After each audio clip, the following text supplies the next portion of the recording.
Hello and welcome to the podcast. This is Michael Seeley. I'm so excited. I have a very special guest today on the podcast. I have an icon of American cycling, one of the original founding members of the legendary 7-Eleven cycling team. I have Mr. Tom Schuler on the show today. Really admire the man. He's done so much for American cycling. He's a former U.S. Pro Road Champion. He's been on 2 Olympic teams. He's got over 100 career victories. He was really responsible for helping out putting American cycling on the map with the 7-Eleven cycling team. So this is a man who's really given a lot to the sport of cycling, not just in the United States, but really throughout the world through the influence of the 7-Eleven cycling team and the teams that he's run. He's run the Saturn cycling team before, directed that, Volvo Cannondale, among many other teams. He really dedicates his life now to promoting races and managing events, especially the Tour of America's Dairyland in Wisconsin, and then also helps organize the Intelligentsia Cup out of Chicago. These are some of the best cycling events in the country. If you haven't checked them out, if you're a serious cyclist, you should definitely go. Some of the best racing you'll ever experience. So without further ado, I want to welcome Tom Schuler to the show today. Tom Schuler, welcome to the podcast. Hey, it's great to be here, Mike. Let's jump right in and let me ask you, like when you were first starting out in cycling, you're from like just outside of Detroit, Michigan, right? Originally? Yeah, exactly. Yeah. In Detroit, yeah. Yeah. So I want to ask you, how did you get started in cycling? Was there someone, did you watch a race? Was there someone you emulated? Like, what was it that got you into cycling? Well, I think most of us get into sport because it's play. It's really just play, and we all do it from a young age. And if it's fun, I think people want to continue doing it. And I think that's even more true when people are young. So riding bikes was, something we liked to do. And I, through a friend, got hooked up with a very good racing club, the Wolverine Sports Club. And fortunately, they had a program to allow a young cyclist to have fun. They made it really fun, and they knew that aspect. They knew it was family. They knew it had to be fun, and because they knew, keeping people involved in the sport is probably the number one thing. So that was sort of my path, was through the Wolverine Sports Club in Detroit, and I was very casual about racing all the way through high school, and I started young. I was started racing, I guess, when I was 15, but those first few years of high school, I really didn't give it much significance or importance, but it became a bigger and bigger part of my life, and it was more and more fun. So I slowly started getting rid of other sports that I was doing in high school and focused on cycling. Yeah. I see. So it's really just that sort of nurturing environment of a really good cycling club that had some tradition and some good people in that organization that made you feel like, hey, this is fun. Like I'm not getting burned out. There's no one pushing me too hard. I'm taking it at my own pace. And you slowly realize that, hey, this is more and more fun. Let me get, deeper and deeper into this, eliminate some of the other sports. Was there a time, Tom, when you realized that, like, hey, I can make a go at this. Like I could actually make a living at this. I want to really commit, further into this. Was there like a green light or an event where you're like, I'm ready to do this? Ironically, one of the aha moments was I think it was my senior year of high school. Some of my friends were getting into some pretty good trouble. And I realized, I think if I follow that path, I won't have the opportunity to do this cycling, so that was the first sort of fork in the road. And then that other part was the other part of realizing it could become something. Cycling's so different than other sports because there's not an interscholastic path. Back then there was no even collegiate cycling. So you sort of have to, in your head, jump to where this could take you. And I suppose for me it was traveling. I could go to Europe and try racing over there. So that was the travel part. I could earn a little money because ironically cycling had prize money and a lot of other sports didn't at the time. So it literally became my summer job for a few years. Again, I got rid of the other sports. I got rid of those other jobs. I kept a couple jobs on the side, but that I could blend with racing. So there's a number of factors, but again, like you said, Mike, I think it has to fit in. You have to have an environment, a family, a team environment, a club environment that makes it enjoyable. I had that, and then you have to have access, a pathway, and I had a really good club to sort of nurture young cyclists along. I see. So it was like, again, it goes back to that family or that supportive environment that was just there for you, very stable, and let you kind of play around with the idea of getting more involved in the sport.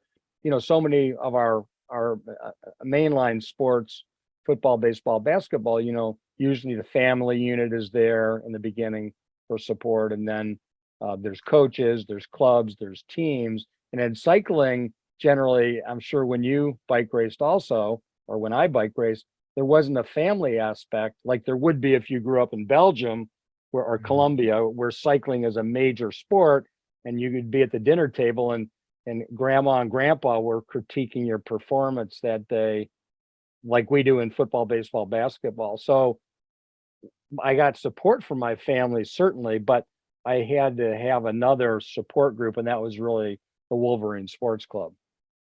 Yeah, I mean, that's a great point that over in Europe, I mean, cycling is number one, number two sport, maybe next to soccer, whereas the United States is still a little bit of a fringe sport. It's kind of gotten a lot more popularity. But when you were really getting into it right around like 1980 or late 70s, cycling was still kind of a fringe sport. It was starting to really blossom. Like you had Greg LeMond was this rising star. You had George Mount, I think 76 Olympics, right?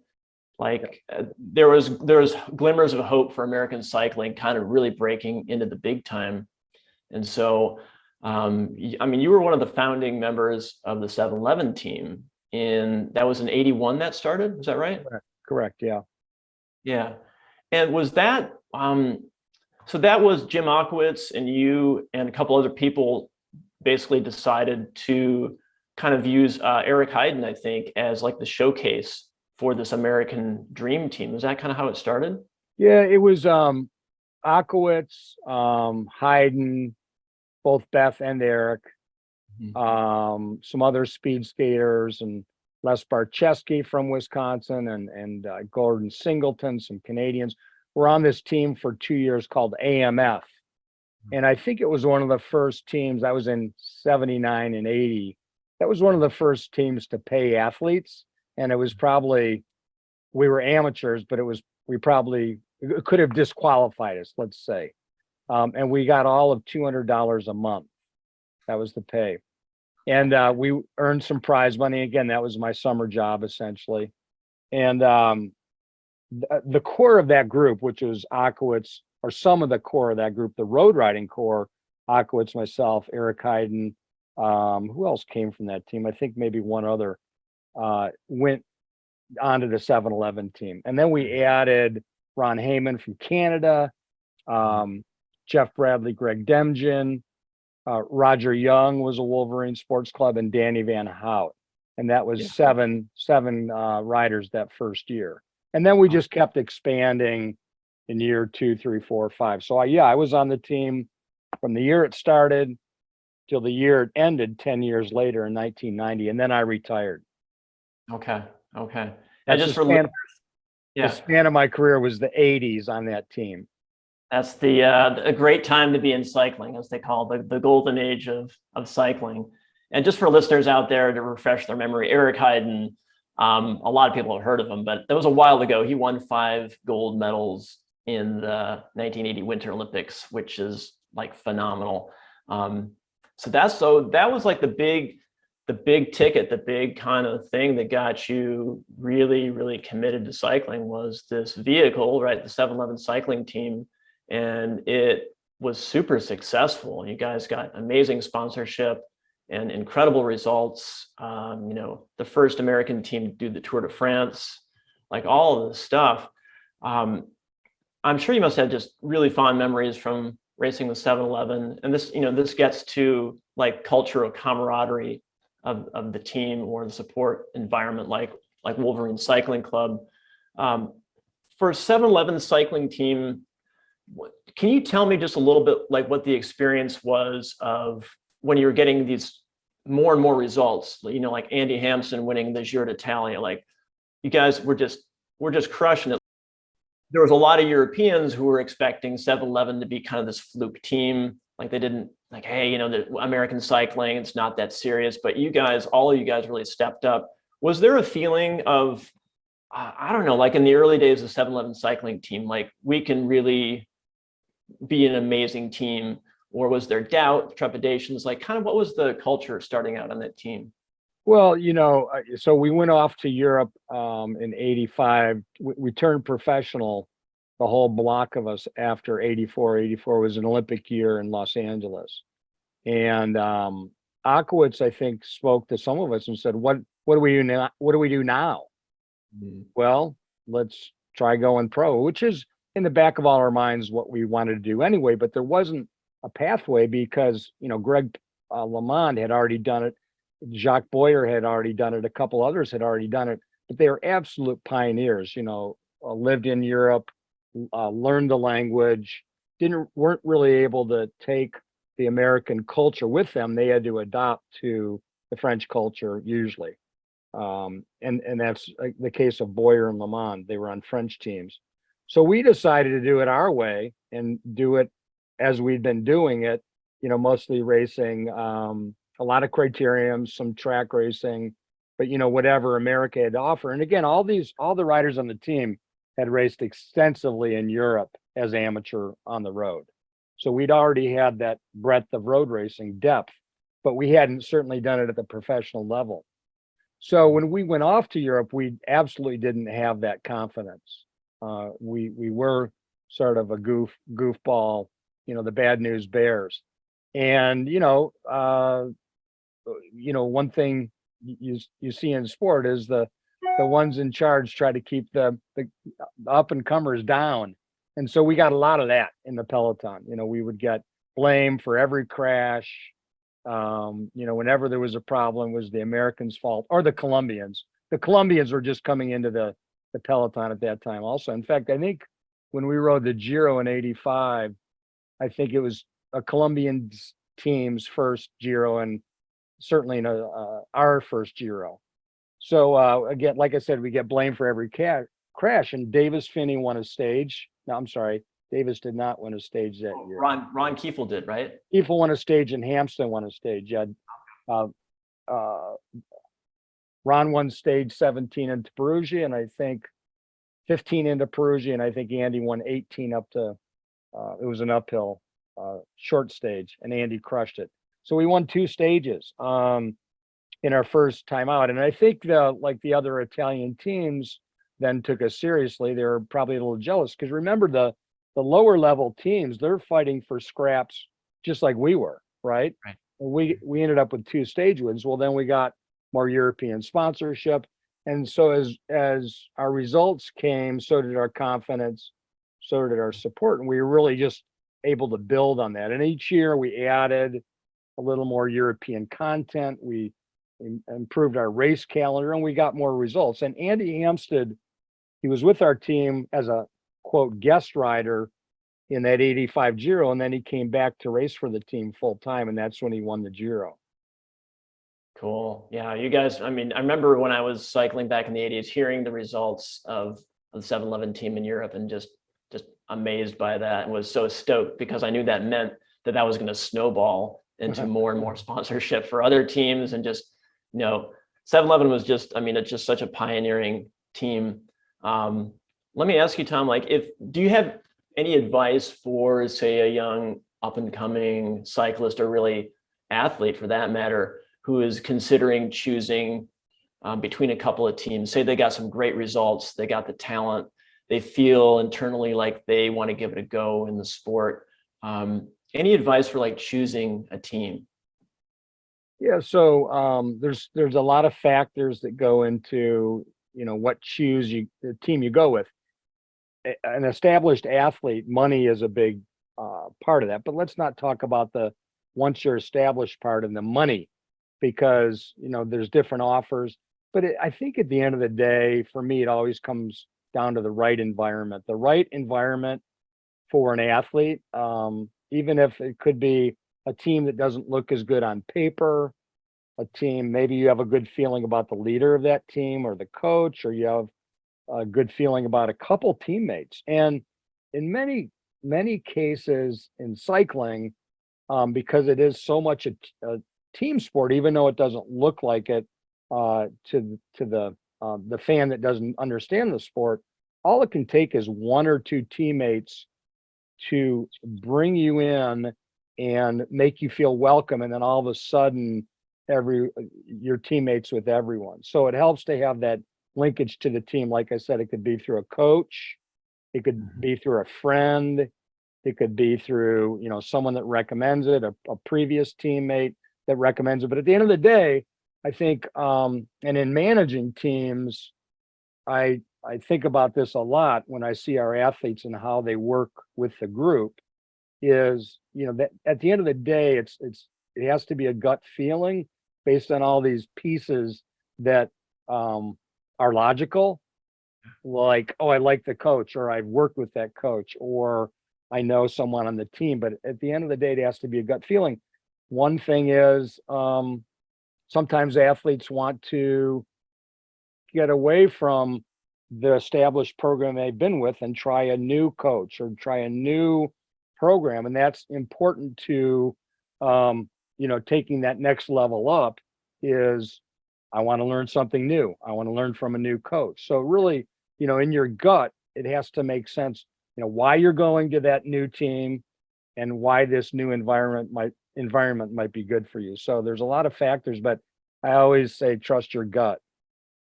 I love that. I think that's so true, is that you can be enticed by maybe a big paycheck, big salary, or the reputation, the results of the team. But at the end of the day, you got to, maybe you visit team, go on some training camps, and you sleep on it, and you get this gut feeling of like, maybe there's something about one of the coaches or one of the riders where you're just getting a bad vibe. And like, don't ignore that, right? Like, listen to your gut. And maybe sometimes it's the team that's not going to pay you as much, but there's a lot of potential and like a lot of camaraderie and good humor, and like that kind of stuff's going to carry you through really the tough times. Like if let's say you're doing the Tour de France or something, and you have poor leadership, or there's like a real competitive infighting on the team, like that's going to really hurt your results. So you want to be on a team that, just like you said, that this gut feeling where you feel like this feels right. This feels like a good environment for me to grow in, because this is for younger riders. Like, you want to choose something that's going to nurture you and grow you, I would think, right? Yeah, absolutely. It's there's always salient, logical points, and then there's the gut, and that's what sport's all about too. We race, we compete with emotion. It's not just looking at the numbers. Numbers are important, but they're not the be all end all. Yeah. I think it's a good segue into the next topic here, which is your US Pro Championship race in Philadelphia in 1987. I think I still have the magazine. I think it's Winning Bicycle Racing. Remember that magazine? Oh yeah, yeah. I think there's a photo of you, and you're super stoked, and you're raising your hands up, and like you're shouting. It's a great photo. But like, getting back to that gut feeling, like, so I was reading about that race before the interview. Just before that, there's this New York Times article about it, and it's really good reporting, actually, the way they broke it down. And just for some context for listeners, so this is the US Pro Championships, used to be in Philadelphia, and it was a 156-mile race, right? And it went up this killer climb every lap, called the Manayunk Wall. Is that right? That's correct. Yeah. Yeah. And at the time, it was an open race. almost like a European classic in that it wasn't just Americans, it was all Europeans could come, and there was big money there too. There was like $100,000 paycheck there, prize money. And so you would have really some elite European cyclists come over. So just some context for listeners and viewers, when you won that, like that was almost like winning a classic in Europe. Like there was some good competition there. I want to ask you like about that gut feeling. Was there a time or a couple of times during the race where you instinctively made some moves or made a decision like I could win this, or this is the winning breakaway? Because it started out as an early breakaway, yeah? So I was cast as a worker that day. So workers have to go in the early breakaway. And sure enough, I think I had another teammate in there, but I'm not remembering. But 10 of us got in the earlier breakaway. And your job is just to represent and wait for the race to coalesce and come together later on. And as we were, got up to 8 minutes, and I looked around and I saw Roy Nickman and I saw a couple of strong horses, and I said, well, maybe this can go farther than we might expect. And Roy Nickman attacked with, 50 miles to go still, which is a long way. And I covered, because that's your job is when you're covering a break. I covered Roy. And he was stronger than I was at that time. And after a while, I realized, I'm having a really good day.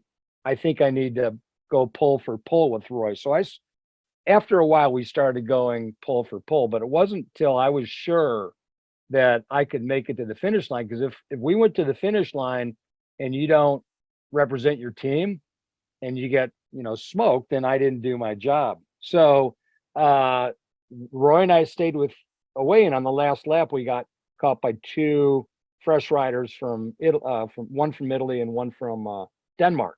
And they had fresh legs because they weren't out in the breakaway for 100 miles like we were. And at that point, Roy and I had to make an American alliance against the two Europeans. And we did, just to help each other, because we were the ones that had been out there all day. So we made that alliance, and it was touch and go, because on the last time up Manioc, Roy got dropped. And I was left with those two Europeans. And literally, I knew I was toast unless Roy got back on. So I had to do everything I could to sort of soft pedal through, feather through, and hope upon hope that Roy came back. And sure enough, he was able to come back on the descent through the cars. And I was like, I breathed a sigh of relief. So then we continued our pack, and we would cover when these guys were attacking us. And luckily it came down to a sprint, and I had good legs. And the guy that I beat, the Italian, is Cesare Cipollini, who's Mario Cipollini's brother. And the most amazing thing, I don't use Facebook much, but I saw something in Facebook Messenger like 3 days ago from Cesare Cipollini. And he reached out to me like 3 days ago and said, hey, Tom, do you remember me? I was the one that got second when you won the pro championships. And I just today sent him a text and said, of course, let's talk. Some of those connections in cycling are, connections and friendships in life that go way beyond teammates. So I know I'd heard that he worked in the sport. Cesare, I think, was you spell his name like Caesar, but they pronounce it Cesare. I think he'd worked in a sport, maybe as a rep. So, going back though, so I was cast as a worker. I realized I was having an amazing day, and I had to tell my team bosses, Akowitz, mostly I think was in the car, said, I think I can do this, and they have to decide if they want to back me. So at some point they had to give up the chase, and put their money on me. And it was dicey, because to be out like that all day and still have legs, Cesare Cipollini was a fast sprinter, a fast finisher like his brother. And my coaches told me, came up in the car and said, you have to watch that guy. And Cipollini's coaches came up and said, you have to watch that guy. So he was watching me and I was watching him, but luckily it came down to a sprint for me. Yeah. I don't know if that answered the question, but I mean, it's really one of those things where you have to seize the moment. If that was definitely the best day on my best day on the bike. You have a lot of good days and you have some bad days. It's always nice when the good days happen during a big race like that, you know? Yeah. Well, the thing that's beautiful about the sport of cycling, the way you're describing that, is that it is a bit of this improv, right? So it's that balance between your logical mind and your gut instinct, right? So logical mind is like, I'm out there on the early break, I'm doing what I'm supposed to be doing, and your team is improvising too. Like, wow, you guys been out there, cooking all day on this 150-mile race. You're not supposed to win, right? But then they're looking and I think he could do it. Like, he's a fast sprinter. Like, let's put all our money on Tom. And so the team and you have to kind of improvise and go with your gut, right? And go, hey, I'm feeling good, and you're calculating mile by mile if you can do it. And it comes down to the sprint, and you're like, all right, the only guy I got to worry about is fast legs Cipollini here, and you add it up, and this is a whole process, and then you do it. So. Yeah, and the factor for me was I was going to retire, so I was behind. My team knew I was behind on form. If I had won a couple races in May, then I would have been. And I said I'm feeling good going into this. And maybe my role might have been slightly different. I had a good race there 2 years before I was fifth. So the race, I was familiar with the race, was comfortable with the distance, but the environment we had on the 7-Eleven team, you got to remember, as an American team, we gave equal chances to almost anyone on the team, right? When you start getting into that European peloton, and we became much more like this, the roles became much more limited, because if we had an Andy Hampson on the team, we knew we were going to be working for him. But all along, 7-Eleven had a much more open philosophy towards race strategy. In today's world, you'd call it unpredictable. But back then, it's all what we knew, because we were kind of just having fun. If someone got in a breakaway, they were allowed to go for the win, and hopefully we had the right, players on the field to pull the win off. But I mean, we were allowed to do that. Where in a European team, they would have chased down my breakaway. If that race was in Europe, they would have chased down that breakaway and brought it together for the favorites, Yeah. Do you think that, I mean, that's great. The 7-Eleven had that sort of unique philosophy of like, let's just kind of see what happens and play it by ear more, as opposed to that super traditional, here's our winner who always, is always on the magazine covers. Do you think that 7-Eleven brought a little bit of that flavor to just cycling in general to the European peloton? Yeah, and it wasn't only 7-Eleven that raced that way. We all raced. All the other teams in America were racing that way, because that's how. But as the sport matures and more money comes into the sport, and there's heroes, the big stars. That's how the racing gets a little more formulaic. When you watch a classic, there'll be 8 stars for the Tour of Flanders, and all the teams are going to bring it together so those 8 stars get to race for the last 2 hours. I mean, that's an oversimplification, but I think in general, the 7-Eleven team, to your point, did so many things that opened the eyes. I mean, Le Mans did a ton of things to open the eyes of Europeans. Yeah. He was a lone American on a French team. We did it as a team. We had, the first female soigneur. We were eating foods that we weren't supposed to eat. We seemed to be having more fun, we seemed to be a little looser, right? And that was sort of, I think, was our contribution, doing things a little bit more our own way, because we weren't necessarily going to just follow the traditions that were laid out from the time you were a 6-year-old cyclist in Belgium, Right. So that's interesting. I mean, leading up to that year in 1987, you were thinking about actually retiring and kind of getting more into your post-cycling career. So that's fascinating. For cyclists out there, or for any athletes out there, would you say there is a time where you should retire? Where was there any signals for you when I think you ended up retiring from competition in 91, was that correct? Yeah, my last year of racing was with 7-Eleven. Our last year of the team was Yeah. 90. Okay. So, I did it a little different because I dabbled for a little bit because I was having fun afterwards, but I was working full time then for the 7-Eleven team.